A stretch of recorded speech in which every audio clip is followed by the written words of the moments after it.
So this next story for the town hall is going to be the 17-year-old that was at the bus stop, that was shot at the bus stop. So let's see here. Speed it up real quick. Family. What? Can he say something to the family? Oh,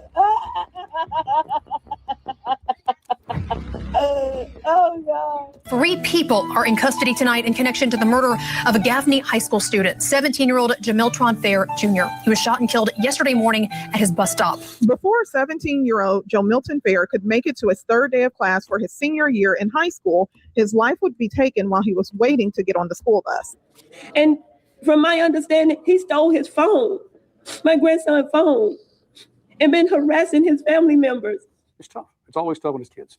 And even though he's 17, he's a student. He is going to school.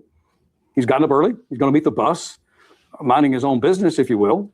And he walks from his home across the street to the bus stop and starts to get on, and things change drastically, real quickly. And in your time at coroner, do you remember like a case like this involving like a kid like this young going to school? How rare is this for Cherokee County? In 20 years, it's my first. But it wouldn't take long for investigators to make arrests. These are 2 of the 3 arrested. 17-year-old Reginald Barnes Jr. was arrested early this morning. He's being charged as an adult for murder and has been denied bond. And after a 10-hour-long manhunt, Kavion Covington was arrested this evening. Once news of the arrest started making headlines, Jamilton's mother would allegedly take to social media with a message for her son, who was affectionately known as June. They got them baby June. Now, following his arrest, the suspect, who goes by Reggie, appeared in court for a bond hearing. Jamilton's family would also be present in the courtroom. And according to the family, Reggie wanted to make one thing clear. He claimed that he was only the driver and had no idea that Jamilton would lose his life that morning. So Reggie, the suspect, would tell the court, "I promise, I didn't know June was going to die yesterday. I was there. I didn't know June was going to die." Now, although Reggie admitted that he was there, he maintained that he was only the driver. And because of that, Reggie believed he should be granted bond. But prosecutors would then reveal that investigators had surveillance footage from that morning. Thank y'all. We went to court today. We went to the bond hearing for one of the boys. I think his name was Reggie. Now we got to be traumatized from watching this video in court of what happened to him. I never get that out of my head. Now, prosecutors would use that surveillance footage to lay out what they said happened that morning. According to prosecutors, the video shows the victim walking down the street towards the bus stop when a vehicle pulls up. An individual then gets out of the vehicle and starts fighting the victim. Once the fight ended, the victim reached down to pick up his backpack from the ground. And as he attempted to pick it up, someone would fire the fatal shot. But prosecutors were not done laying out what they believe happened that morning. Because while the 17-year-old suspect maintained that his only role was driving the van to the bus stop, investigators had evidence pointing to something much bigger. They believed that there were 2 shooters, 2 different guns, and at least 5 shots fired. And all of this would happen while at least 15 students were on the school bus. The court would also be told that testing is still being conducted to determine who fired the fatal shot that claimed the victim's life. And although investigators have video evidence, authorities have not publicly stated what role they believe each of the 3 suspects played that morning. With those questions still unresolved, bond would be denied. Take your time. Take your time. His really taking no responsibility for anything that happened. Well, how do you feel about what he was saying and the lack of responsibility? The lack of responsibility that we have, we always say it starts at home. You have to be taught right from wrong. And today what we seen, he was taught wrong. He does not have the pillar of strong family like Jotron had that we got to stay on him and push him in the right direction. It's sad to see a young man's life go down the drain for senseless, for nothing, something that all could have been avoided. And as I say, it hurt us all to sit there and see, and it hurts us for the lack of accountability that was took, the blame game that was played. At the end of the day, evidence don't lie. Video don't lie. Jotron, he showed us who did this, and he led us right to him. So now we working toward justice for him in the most respectful way and the most honest way. And we would like to thank the public for all that they're doing for us and our family, and to continue to keep us in your prayers. And like I said, it's really hard on all of us. So I'm gonna stop it there. Prayers to June's family. Um, for those who are new to the channel that don't know, I specialized in the mental health career field when I served my 20-year sentence in the Air Force. So I did mental health. With that being said, what I've noticed is almost the normalization of losing people. Like they're hurting, but they have no more tears to give. Like there's no like emotions.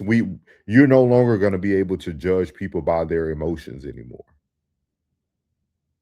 Losing people is becoming so normalized that people now are trying to just move forward. Like how do we deal with this and move on with life, because tomorrow it could be someone else. Like it's tough, man. It's tough when I'm watching this stuff and really seeing it in real time, just people losing people on a day-to-day basis.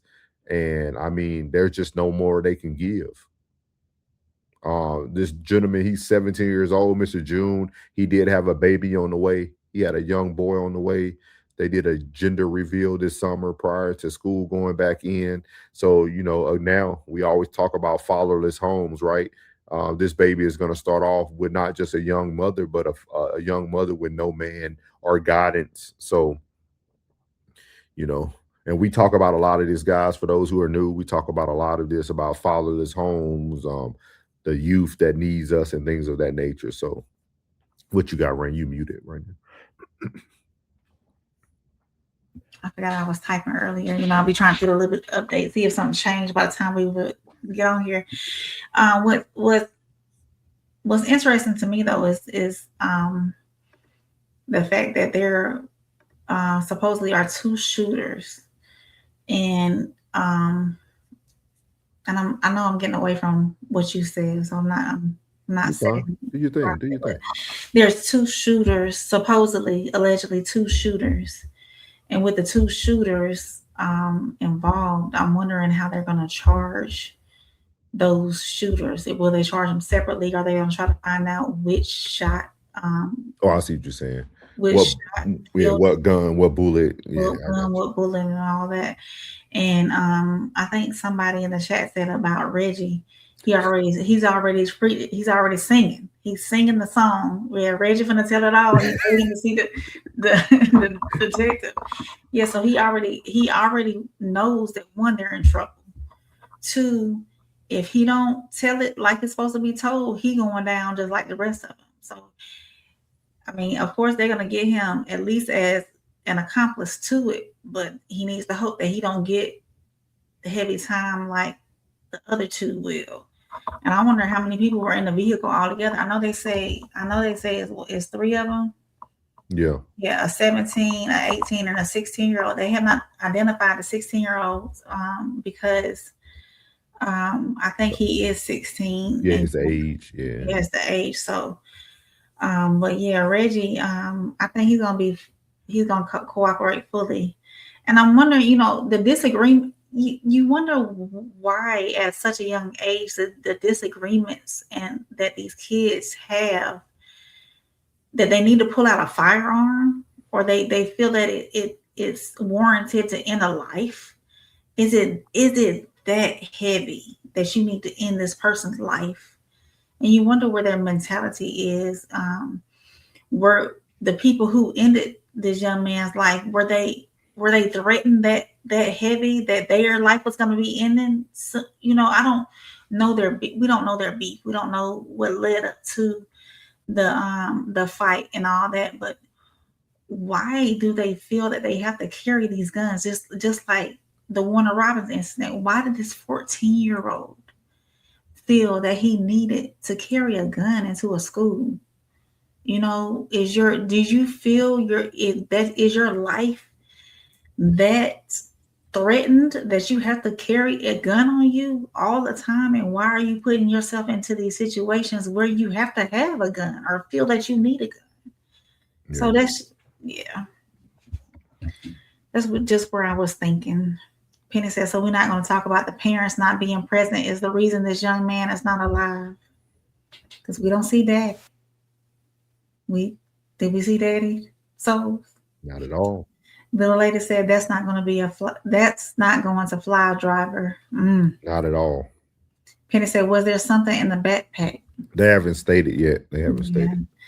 Crump said, Crump is a civil rights attorney. They don't normally deal with people who are in criminal trouble. They deal with people when civil rights have been neglected.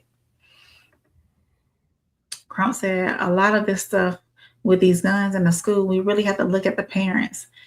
I knew somebody who she knew her son had a gun and he ended up passing away because of gun violence. Crump said, you also got a new subscriber. I like your channel and I like the way y'all discuss topics. You keep a level, cool head and you talk about the questions that need to be answered.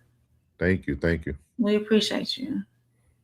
Penny said, majority of the press need to be geared towards helping criminal than civil rights at this point. Like Soul says, race is more of a distraction in most cases than the root. Yeah. Penny said, another baby without a father, shaking my head. The cycle continues. Ben, I was going to say Ben Crump. Crump Django said, Bart Jr., such a coincidence, huh? Crump Django, you got to tell us how you came up with that name. Yeah. Akeem said, if someone dies in the commission of a felony, everybody catches that. Ooh. Oh, okay. Okay, then.